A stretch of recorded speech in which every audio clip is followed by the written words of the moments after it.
എല്ലാവർക്കും നമസ്കാരം. ഇന്ന് കടി പക്കോട, ഒരു നോർത്ത് ഇന്ത്യൻ ഒഴിച്ചുകറി, തൈര് ചേർത്തിട്ടുള്ള ഒരു ഒഴിച്ചുകറി എങ്ങനെ തയ്യാറാക്കാമെന്ന് കാണാം. അതിലേക്കായിട്ട് ഒരു 10-15 ചെറിയ ഉള്ളി പൊടിയായിട്ടരിഞ്ഞത്, മീഡിയം സൈസ് എരിവുള്ള 4-5 പച്ചമുളക് പൊടിയായിട്ടരിഞ്ഞത്, ഒരു കഷ്ണം ഇഞ്ചി പൊടിയായിട്ടരിഞ്ഞത്, ആവശ്യത്തിന് ഉപ്പ്, കുറച്ച് മല്ലിയില ചേർത്ത് കൈകൊണ്ട് നന്നായിട്ട് കൂട്ടി യോജിപ്പിക്കുക. അതിനുശേഷം 2 ടേബിൾ സ്പൂൺ കടലമാവ് ഇട്ടുകൊടുത്ത് നന്നായിട്ട് യോജിപ്പിക്കുക. കുറച്ച് വെള്ളം കൂടെ തളിച്ച് ഇതുപോലെ ഒരു കട്ടിയുള്ള മാവ് റെഡിയാക്കി മാറ്റി വയ്ക്കുക. അതിനുശേഷം കറിക്കുള്ള ബേസ് തയ്യാറാക്കുക. അതിനായിട്ട് 1 ടേബിൾ സ്പൂൺ കടലമാവ്, 1/2 ടീസ്പൂൺ മുളക് പൊടി, 1/2 ടീസ്പൂൺ മഞ്ഞൾപ്പൊടി, കുറച്ച് മല്ലിപ്പൊടി ആവശ്യമുണ്ടെങ്കിൽ ചേർക്കാം, ഞാൻ ചേർത്തിട്ടില്ല. പിന്നീട് കുറച്ച് കായം, പിന്നെ 1 ടീസ്പൂൺ അയമോദകം ഇതുപോലെ കൈകൊണ്ട് നന്നായിട്ട് തിരുമ്മി ചേർക്കുക. ആദ്യം ഈ തയ്യാറാക്കി വെച്ചിരിക്കുന്ന കൂട്ട് കുറച്ച് വെള്ളം ഒഴിച്ച് നന്നായിട്ട് കലക്കി യോജിപ്പിക്കുക.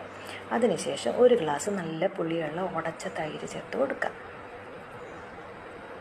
ആവശ്യത്തിനുള്ള ഉപ്പ് ചേർക്കുക. നേരത്തെ പക്കോടയിൽ ഉപ്പ് ചേർത്തിട്ടുണ്ട്, അതിനനുസരിച്ചിട്ട് വേണം ഈ ബേസ് മിശ്രിതത്തിൽ ഉപ്പ് ചേർക്കാൻ. കുറച്ച് മല്ലിയില കൂടെ ചേർത്ത് നന്നായിട്ട് ഇളക്കി യോജിപ്പിച്ച് മാറ്റി വയ്ക്കുക. അതിനുശേഷം ഈ മിശ്രിതം താളിക്കുന്നതിലേക്ക് ആവശ്യമുള്ള കൂട്ട് റെഡിയാക്കുക.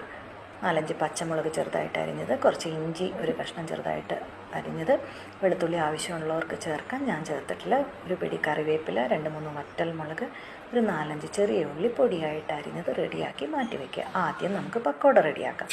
പാൻ ചൂടാക്കി വെളിച്ചെണ്ണ ഒഴിച്ച് കൊടുത്ത് തയ്യാറാക്കി വെച്ചിരിക്കുന്ന പക്കോട മാവ് ഇതുപോലെ ഇട്ട് കൊടുത്ത് ഇതുപോലെ വറുത്ത് കോരുക. പക്കോട റെഡിയാക്കുന്നതിലേക്ക് ചെറിയ ഉള്ളിക്ക് പകരം മല്ലിയില, പിന്നെ ഉലുവയില, പാലക്കില ഇവയൊക്കെ യൂസ് ചെയ്യാറുണ്ട് കേട്ടോ.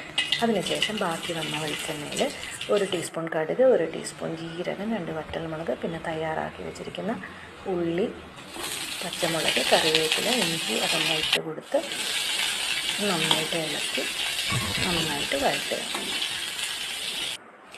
നന്നായിട്ട് വഴണ്ട് വന്നതിന് ശേഷം തയ്യാറാക്കി വെച്ചിരിക്കുന്ന തൈര് മിശ്രിതം ഇട്ട് കൊടുക്കുക.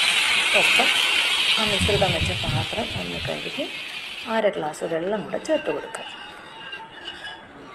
നന്നായിട്ട് ഇളക്കുക, നന്നായിട്ട് തിളപ്പിക്കുക. പതഞ്ഞ് പൊങ്ങി വന്ന് നന്നായിട്ട് വരുന്നവരെ തിളപ്പിക്കുക, പിരിഞ്ഞു പോകാൻ നിൽക്കുക. നമ്മളിത് പക്കോട കഴിക്കുന്നതിന് ഒരു 15 മിനിറ്റ് മുമ്പ് വേണം ചേർക്കാൻ.